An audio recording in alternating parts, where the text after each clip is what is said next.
지역의 주요 현안을 들어보고 또 전망해보는 이슈 분석. 오늘도 광주매일신문 오성수 편집국장 자리하셨습니다. 어서 오십시오. 예, 안녕하십니까. 네. 그리고 오늘 또 특별한 손님 한 분 더 모셨습니다. 광주 서구 갑 선거구를 지역구로 두고 계시는 송갑석 더불어민주당 국회의원 자리하셨습니다. 어서 오십시오. 네, 안녕하십니까. 네, 저희 방송국은 처음이시죠? 네, 처음인 어떠신가요? 그 금남로 지나다니면서만 봤었는데 네. 안에 들어오니까 굉장히 뭐 직원들도 열정적이고 좋습니다. 분위기가. 네. 네. 오 국장님과 또 송갑석 의원님이 좀 또 특별한 인연이 있으시다고 들었습니다. 네, 인연이 깊죠. 우선 이제 송 의원님하고는 동시대에 이제 네. 같은 대학을 다녔었는데요. 송 의원님은 이제 학창 시절에 전남대 총학생회장을 지내셨어요. 네네. 그때 이제 게다가 사기 전대협 의장을 네. 하셨는데 아마 제가 알고 있기로는 지방대 출신으로서는 처음이었던 걸로 알고 있어요. 네, 전대협 맞습니다. 의장. 네. 예, 전대협 의장 출신들이 뭐 이인영 의원이랄지 오영식 전 의원, 임종석 전 대통령 비서실장도 이런 좀 쟁쟁한 분들이 좀 그 역임을 했었던 분인데 네. 아마 송 의원님은 그게 역임을 하셨었고 제가 생각하기에 80년대 학생운동을 주도했던 분 중에서 가장 막내 역할을 하시면서 이제 국회의원 활동을 하시지 않냐 이렇게 생각하고 있습니다. 네, 맞습니다. 네. 네, 오늘 이렇게 KCTV 이슈 분석 오성수 편집국장님과 함께 송갑석 더불어민주당 국회의원 모시고 이야기 나눠보도록 하겠습니다. 송갑석 의원은 국회에서 산업통상자원 중소벤처기업위원회 그리고 예산결산특별위원회 그리고 국회 윤리특별위원회에 소속이 돼 있으십니다. 여러 가지 여쭤보고 싶지만 최근 우리 지역의 가장 뜨거운 이슈 중에 하나인 5.18 망언 그리고 진상규명의 출범과 관련해서 국회 윤리특위 활동을 먼저 여쭤볼까 합니다. 최근 자유한국당의 이른바 망언 3인방에 대해서 국회 윤리특위 소속 자문위의 심사가 한 달 동안 있었습니다. 네. 그런데 이렇다 할 심사 과정도 그리고 결론도 또 시한 연장에 대한 논의도 없이 정말 지난 9일 기한이 만료가 됐는데 자문위가 이렇게 파행이 된 이유가 뭔가요? 모두가 우려를 했듯이 그동안 국회의원들에 대한 자체 징계가 거의 된 적이 없기 때문에 네.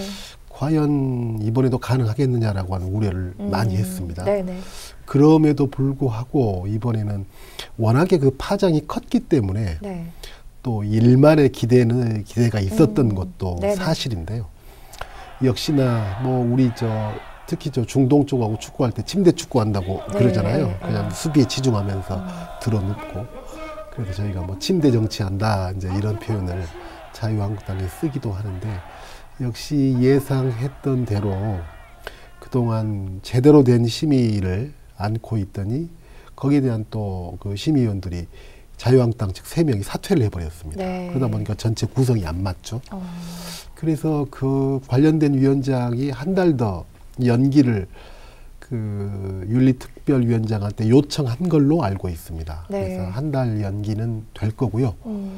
근데 한 달 연기가 된 것이 문제가 아니고 그 사이에 뭔가가 열려야 가능한 네. 건데 양당 윤리특위 간사들이 모여서 이 문제에 대한 논의를 다시 할 것 같은데요. 어찌됐건 그 논의의 전망도 지금 생각해서는 그렇게 밝게 보이지는 않습니다. 네.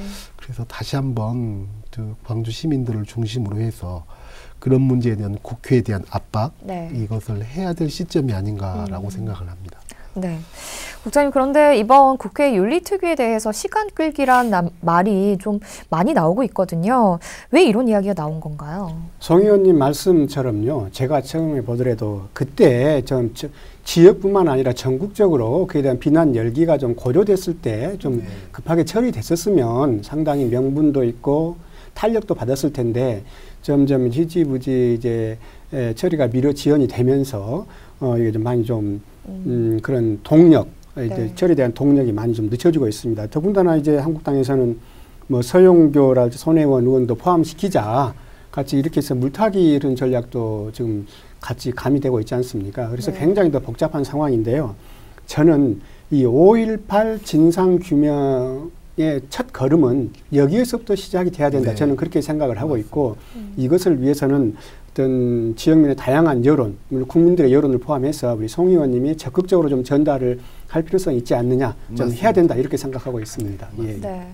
의원님, 근데 최근에는 또 이제 5.18 당시에 공군 수송기가 광주에서 김해까지 시체로 옮겼다라는 이런 문건이 나와서 또 논란이 되고 있거든요. 이 문건이 의미하는 것은 무엇이고 또 여기에 대해서는 어떤 추측을 해볼 수가 있을까요? 5.18과 관련해서 우리가 추측해보고 합리적으로 의심해봤던 일들은 저희가 가만히 생각을 해보면 모두가 사실로 드러났거든요. 네. 이 시신 문제 같은 경우도 마찬가지입니다. 시신을 소각했다, 뭐 화장 소각했다라고 하는 말도 일부 있었고, 그 다음에 암매장했다라고 하는 말도 있었고. 네네. 근데 그동안 우리가 총 11차례에 걸쳐서 암매장지로 지목됐던 곳에 그 발굴을 해본 적이 있는데요. 단 한 번도 나온 적이 없습니다. 그래서 아주 초창기는 암매장했다 할지라도 그것을 다시 어딘가로 옮겨서 이렇게 태웠거나 화장했을 네. 가능성이 대단히 높다라고 했는데 이번 이 공군 수송기 관련된 자료에서는 그것을 상당히 뒷받침하는 네. 그리고 합리적으로 정말 의심할 수 있는 것이 나왔다고 생각을 합니다. 뭐 신문에 나왔다시피 주로 군경 뭐 다치거나 죽은 군경들은 성남공항으로 이송이 됐다라고 하지 않습니까? 네. 근데 이제 갑자기 김해공항으로 이송이 된 근거가 나오는 거죠. 네. 근데 이제 그 죽은 사람, 군경에 죽은 사람에 대해서는 저도 이번에 처음 알았는데요. 영현이라고 하는 명칭을 쓴다라고 합니다. 네. 그래서 이제 성남공항으로 갔었던 부상자를 빼고 사망자에 대해서는 영현이라고 하는 명칭을 썼거든요. 네. 근데 김해공항으로 갔었던 것에서는 시체라고 썼거든요. 그리고 그것도 이제 한 가지 이상한 게 관련해서 기록이 2번 나옵니다. 군에서 5.18 이후에 81년도에 한 번, 82년도에 한 번. 네. 근데 81년도에는 똑같은 기록에 시체라고 하는 문구가 나와 있는데 82년도에는 다른 문구는 똑같습니다. 네. 시체라고 하는 부분만 빠져 있거든요. 그래서 그 향후에 거기에 대한 조작도 하지 않았을까라고 네. 의심을 해보고 있고 저희 의원실에서는 지금 후속 작업으로 당시에 화장이 이루어졌었던 시설, 네. 부산 경남 쪽에 네, 네. 시설 중에 당시에 자료가 남아있는 데가 어디가 있는가 이것을 현재 알아보고 있는데 안타깝게도 현재로서는 당시에 자료가 남아있는 데는 한두 군데 정도라고 합니다. 네. 그래서 이제 그 자료가 입수가 되면 과연 그 화장 시설에서 화장이 됐었는지 네. 이런 것을 한번 조사를 해볼 생각입니다. 네. 그 송 의원님 말씀을 같은 맥락에서 보자면은요. 사실 1981년이었던 걸로 알고 있습니다. 육군본부 이제 군사연구실에서 소요 진압과 그 교훈이라는 이제 그 자료집을 만들었네요. 아마 이게 어떤 군인들에 대한 어떤 교육용으로 이렇게 네. 알려져 있는데 이것을 맡았던 그 군사연구실장이 그 김희균 준장으로 이제 알려져 있는데 여기에 이제 그 시체 운반이라는 네. 시체라는 말이 좀 나오고 8개월 후에 이제 계엄사라는 이제 책이 이제 등장을 하는데 이제 계엄 역사를 이제 기록한 네. 그런 현황들이 나와요. 그래서 상당히 그 자체만 보면은 진솔하게 기록이 되어 있습니다. 근데 네. 여기에는 그 시체가란 말이 빠져 있어요. 아마 그래서 여기에 조작이 되지 않았느냐 하는 네. 합리적인 그 의심이 좀 가고요. 이후에 이제 이 김희균 씨가 제가 알고 있기로는 상당히 어떤 역사랄지 이런 것에 대해서 상당히 많이 좀 정보를 갖고 있었던 걸 알고 있어요. 그 이후에 이제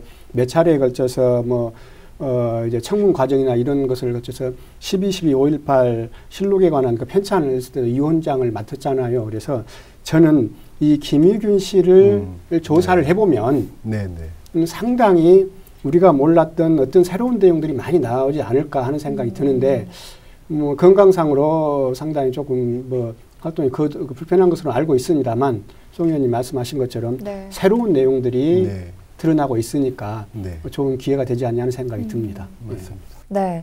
진상규명 조사위 출범을 위한 5.18 진상규명특별법이 지난해 3월 제정이 됐습니다. 제대로였다면 지난해 9월부터 또 본격적인 활동에 들어갔었어야 되는 게 맞는데요. 한 걸음도 진척이 되고 있지 않는 상황입니다. 자유한국당의 반발 어느 정도 예상은 하셨는데 의원님께서는 어떻게 보고 계시나요?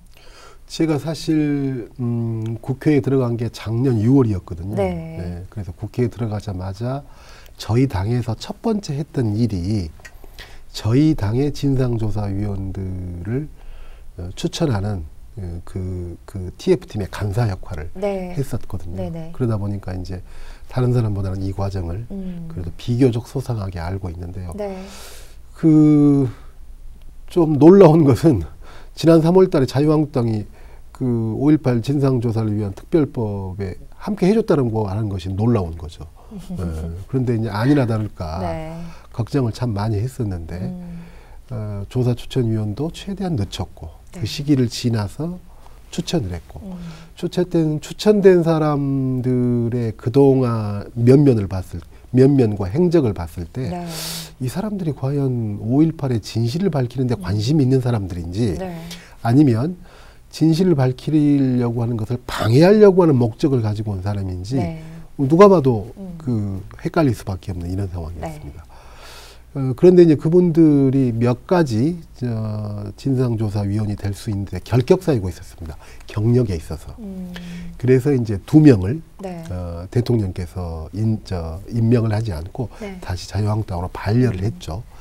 이제 그에 반해서 자유한국당은 니들도 문제 있는 것 아니냐라고 네. 해서 저희가 추천했던 위원 2명에 대해서 5.18 당사자이니 재척사유다라고 이제 이야기를 했었죠. 네. 근데 사실 뭐 재척사유 그 문제는 제가 그분들을 선임할 때부터 쭉 봐왔던 문제이기 때문에 그래서 아주 구체적으로 위원회 활동성에서 어떤 그 당사자들과 아주 구체적으로 연관된 사항에 대해서는 재척의 이유로 그런 결정에서는 배제될 수 있습니다. 네. 그렇지만 그 이유로 해서 위원 추천이 안 되는 건 아니죠.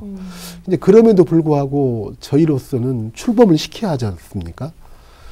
아까도 말씀을 드렸지만 지금 뭐 우후죽순처럼 새로운 사실들이 네. 새로운 진실들이 밝혀지고 있기 때문에 저는 마지막 기회라고 생각하거든요. 그래서 이제 저희 민주당 쪽에서는 저쪽에서 트집 잡는 이야기에 불과하지만 네. 재척사유가 된 2명의 위원 중에 1명을 교체를 할 생각입니다. 뭐 그분이 문제가 있어서가 아니라 네네. 어쨌든 조사위원회를 끌고 가야 되니까. 네. 그래서 자 우리 1명 당신들 의견대로 1명을 이렇게 교체했으니 당신들도 조속히 네. 관련해서 문제가 없는 사람들 추천을 해서 이것을 끌고 나가자라고 네. 하는 네. 국장님, 이 특별법은 벌써 1년 전에 제정이 됐고 또 조사위 활동이 전혀 되지 않는다 보면 아무래도 또 흐지부지 되지 않을까라고 우려하시는 분들도 많습니다. 어떻게 보고 계시나요?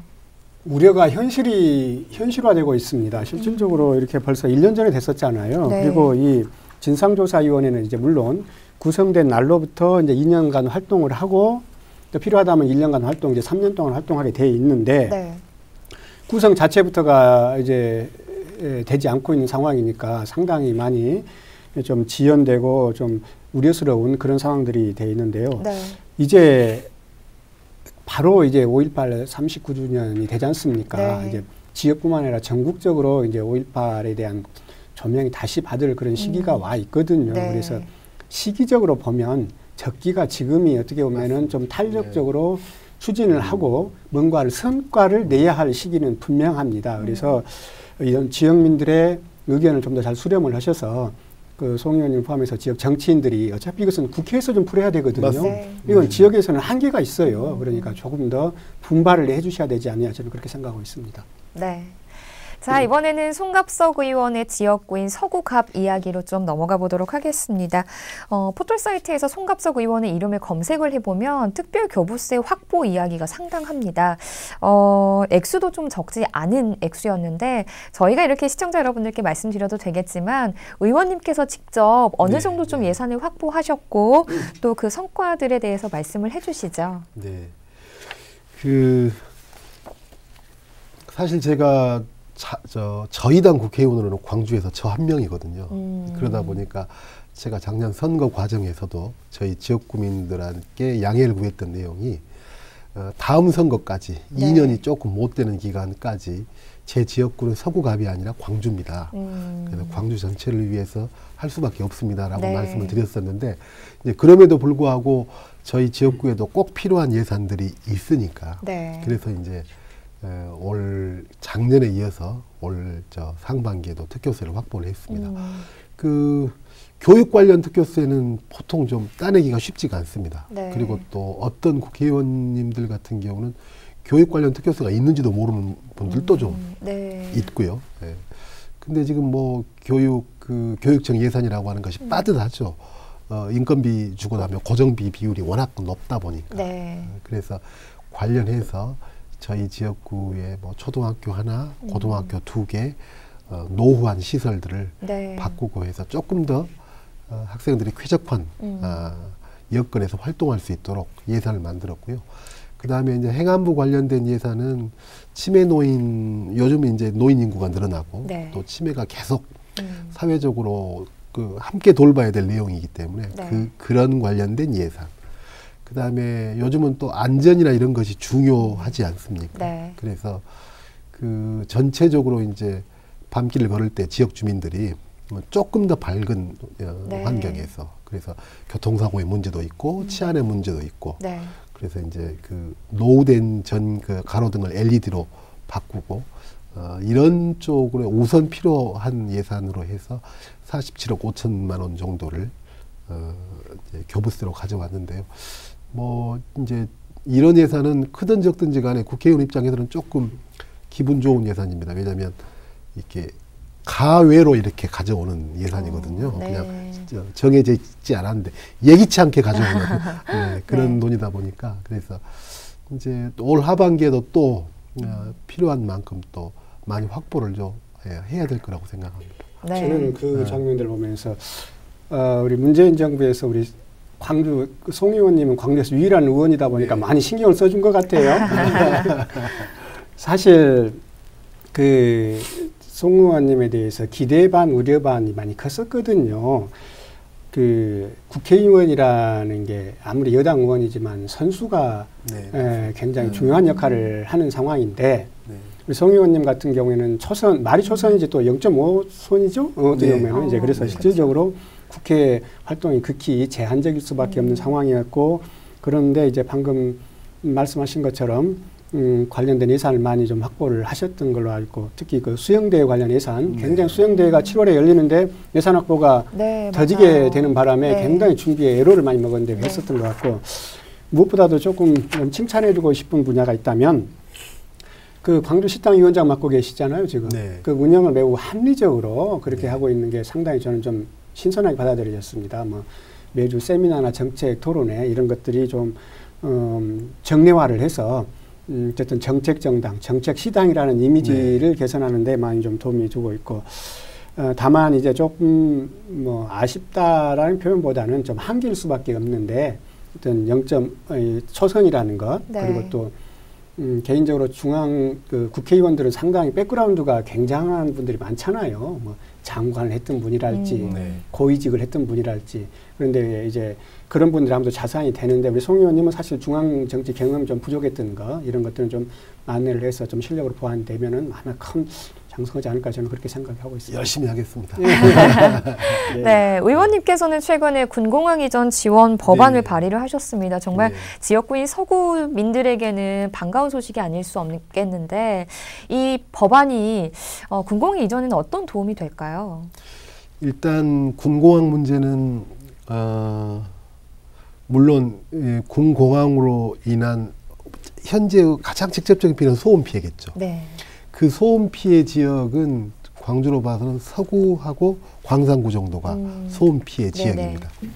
그렇지만 만약에 그 군공항이 이전됐을 때 그 군공항에 남아있는 부지가 어떤 역할을 할 거냐라고 본다면 저는 전체 150만 광주 시민들하고 다 연관되어 있는 문제라고 봅니다. 이제 비슷한 지역이 있습니다. 수원, 대구, 광주. 예전에는 도시 외곽이었는데 네. 도시가 계속 팽창을 하면서 이제 도시 중심부로 돌아와 버린 경우죠. 세 군데가 다. 그렇기 때문에 그것이 이제 도심의 제대로 된 어떤 그 발전 이런 것을 저해하는 요소. 그리고 조금 전에도 말씀드렸지만 이제 대부분 공공항하고 함께이기 때문에 네. 그 심각한 소음 피해 문제 이런 것이 있어서 공공항 이전 문제는 대단히 중요하다고 생각합니다. 네.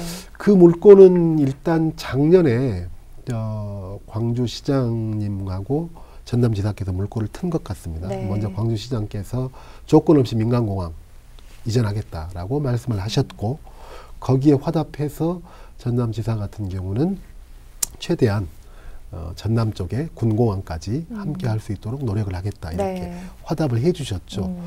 그렇지만 어쨌든 이것은 큰 돈이 들어가는 문제이고요. 네.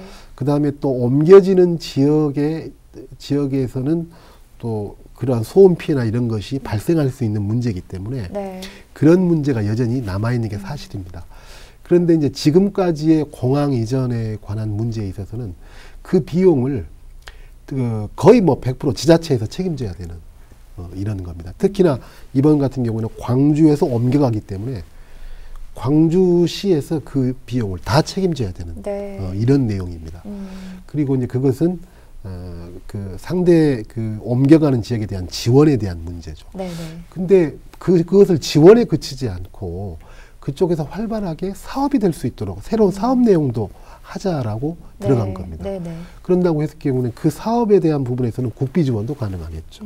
예를 들자면 저희가 이제 현재 어딘가로 옮긴다라고 한다면 거기에 상당히 그 넓은 지역에 태양광 같은 경우를 조성할 수가 있거든요. 그러면 그런 것은 새로운 사업에 속한 문제이거든요. 네. 그런 문제. 그 다음에 그 사업의 시행 주체가 해당 지자체, 옮겨가는 네. 해당 지자체가 중심으로 해서 되면 훨씬 더 제대로 사업 계획도 세울 수 있고 일도 빨리빨리 진행될 거다라고 하는 이런 것. 그래서 그런 것들을 법안에 담았습니다. 그래서 조금 더 이것이 국비를 더 좀 가져올 수도 있고 그다음에 옮겨가는 해당 지역에 조금 더 도움이 될 수 있도록 네. 또 조금 더 일을 원활하게 해갈 수 있도록 하는 내용을 담고 있는데요. 이제 개인적으로 저는 이제 의정 활동에 만약에 이제 내년 선거에서 재선을 하게 된다면 그때는 의정 활동에 상당히 중요한 부분이 공항 이전 문제가 되지 않을까라고 생각을 합니다. 네. 네. 광주의 공항 이전은 상당히 중요한데 저는 그렇게 송 의원님 같이 좀 긍정적으로 희망적으로 보고 있지는 않거든요. 사실 잘 될 줄 알았는데 네. 방금 말씀하신 큰 그림은 돼요. 네. 네. 광주에 있는 민간공항이 무한으로 가고 군공항도 이제 특정되지는 않았지만 네. 전남이 어디로 갈 것이다. 네. 도지사도 거기까지는 좀 하겠습니다. 네. 실질적으로 키를 쥐고 있는 지자체 실선 해당된 군수가 어디 군수가 될지는 모르겠지만 여기서 이제 반대를 하기 때문에 실제로 굉장히 현실적으로 어려움이 좀 많을 것이다. 저는 그렇게 보고 있는데 이게 왜 되어야 되냐면 방금 말씀하신 것처럼 단순히 지역민의 어떤 소음 피해를 떠나서 지역 발전에 이제 어떤 하나의 근간이 될 수 있거든요. 네. 그리고 우리 말로만 광주 전남의 상생이다 이렇게 했는데 지금 부닥친 일들이 너무 많아요. 한전공대를 포함해서 네. 이게 어떤 광주 전남 상생의 때로 새로운 어떤 시금성 역할을 할 개연성이 크기 때문에 시민들도 여론을 형성해서 해야 되지만 네. 또 지자체장뿐만 아니라 국회에 계신 분들도 좀 힘을 모아서 좀 잘 해결됐으면 좋겠다 하는 또 해결돼야 되지 않느냐 하는 바람입니다. 알겠습니다. 그리고 이것이 또 무등산 정상에 있는 그 군시설하고도 연관돼 있거든요. 네. 예. 그래서 물론 이제 반드시 군공항 이전돼야 그것이 옮겨간다. 이렇게 반드시라고 볼 수는 없지만 군공항 이전 문제하고 상당히 연동돼 있거든요. 그래서 무등산의 온전한 모습을 찾는 것하고도 연관돼 있기 때문에 어쨌든 방금 말씀하신 그런 우려가 분명히 있습니다. 그리고 또 타 지역도 뭐 수원이나 대구도 마찬가지 그런 문제에 직면해 있고요. 그래서 이제 이 법안이 저는 중요하다고 생각합니다. 근데 대구는 네. 자연스럽게 이제 네. 순차적으로 물론 이제 광주하고 좀 상황이 다릅니다만 네. 민간하고 공공한 부분이 같이 이렇게 네. 옮기는 걸로 좀 시작이 이미 되고 있거든요. 네, 네, 이제 네. 광주만 그렇죠. 좀 상당히 좀 단계가 좀 가장 늦게 와 있죠. 늦게 와 있고 네, 저 네. 제가 보기에는 국방부에서도 별로 신경을 안 쓴 것 같아요. 느낌이. 예, 예. 네, 어느덧 이제 좀 마무리할 시간이 됐는데요. 아무래도 2년이라는 기간 동안 왕성한 활동을 하셨기 때문에 재선에도 또 도전하실 거란 생각이 듭니다. 그런데 이 민주당 지지율이 요즘에 좀 안정적이진 않거든요. 의원님께서 이제 지역구 활동을 하시면서 지역민들의 이 민주당에 대한 지지율 그리고 앞으로 만약에 재선에 도전을 하신다면 또 어떻게 노력하실 건지도 궁금합니다. 네.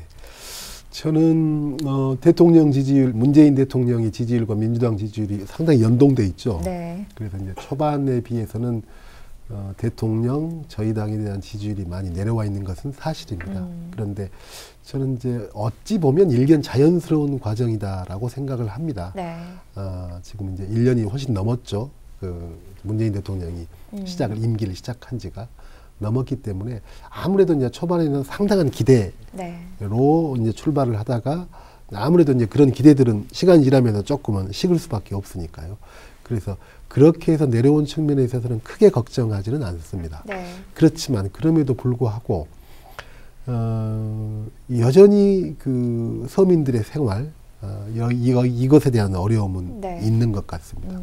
그리고 일자리 문제에 대한 우려도 여전히 있고요. 네. 이 문제 하나. 그 다음에 또 이 앞전 우리 새롭게 장관을 임명하는 과정에서 2명의 장관이 심각하게 문제가 돼서 스스로 후보에서 청와대에서 철회를 하고 이랬었는데 네. 뭐 인사가 만사란 말이 있듯이 그런 인사 문제에 대해서 조금 더 좀 엄격한 잣대를 저희가 좀 재야 되지 않는가 네. 이런 생각을 합니다. 그래서 그런 문제에 대해서는 아직도 더 노력도 많이 해야 되고 저희가 미흡한 점도 많다라고 생각합니다. 그래서 어쨌든 어느 한 지역구에 국한되지 않고 집권당인데 집권당으로서 저 당이 정말로 이 나라를 제대로 이끌어 나갈 수 있는 능력과 자질 또 도덕성을 가지고 있느냐라고 하는 것을 끊임없이 유권자들한테 국민들한테 시민들한테 보여주는 것이 가장 개별 지역구를 넘어서 가장 네. 큰 문제다라고 생각을 합니다. 그 다음에 이제 저희 지역으로 보면 제가 재보궐선거에 들어갔지만 그 전에 정규선거에서는 8대 0이었거든요. 민주당이 한 명의 국회의원도 없었습니다. 네. 그래서 특히나 시당위원장으로서의 저의 목표는 내년 선거에서는 뭐 저를 포함해서 8명의 국회의원 모두를 다시 여의도로 입성시키는 것이 저의 목표이고 저희 민주당의 목표입니다. 네. 그런데 가장 중요한 것은 교만하지 않고 겸손하게 부지런하게 하는 자세가 네. 그런 태도가 그리고 끊임없이 시민들의 의견을 들으려고 하는 귀를 여는 그런 태도가 무엇보다도 가장 중요하다라고 생각을 합니다. 네. 네. 국장님, 이 송갑석 의원의 그동안 2년간의 활동을 보시면서 어떻게 보셨는지, 그리고 또 만약에 재선에 도전을 하신다면 어떤 좀 조언을 해주실 수가 있을까요? 글쎄요, 국회의원 2년 활동은 극히 일반 자치단체장 2년 활동과 비교할 수 없을 정도로 짧거든요. 국회의원이란 그러지 않습니까? 그런 생각이 들기 때문에. 그리고 지역 구민들이 어떤 국회의원이든지 간에 저 의원 잘한다 이런 긍정적인 평가 잘 안 해줍니다. 뭐 광주뿐만 아니라 전반적으로 그런 상황이기 때문에 좀 더 분발을 하시고, 제가 보기에는 그 나름대로 초선치고는 많이 객관적인 성과를 좀 많이 냈는데 방금 목표가 내년 지역 8명의 의원을 입성시키겠다 그러는 네. 목표가 너무 큰 것 아닌가. 근데 역설적입니다만 이제 선거구제 문제가 더 많이 좀 거론되고 있고, 그래서 어떻게 될지는 모르겠지만 광주도 8석에서 6석으로 줄어들 개연성도 있다.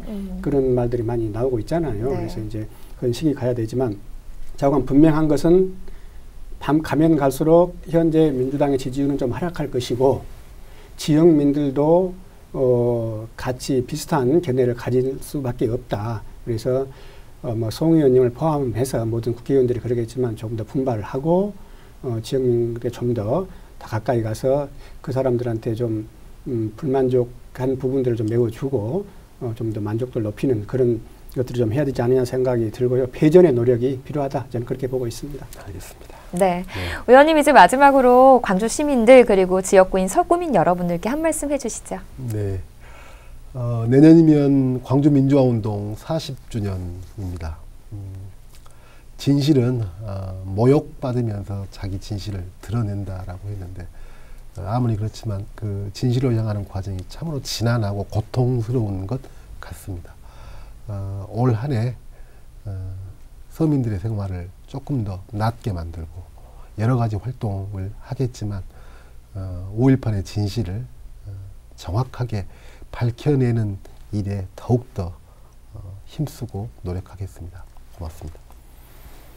네, KCTV 이슈 분석 이번 시간에는 광주 서구 갑을 지역구로 두고 계시는 송갑석 국회의원과 또 오성수 광주매일신문 편집국장과 함께했습니다. 두 분 모두 수고하셨습니다. 네, 감사합니다.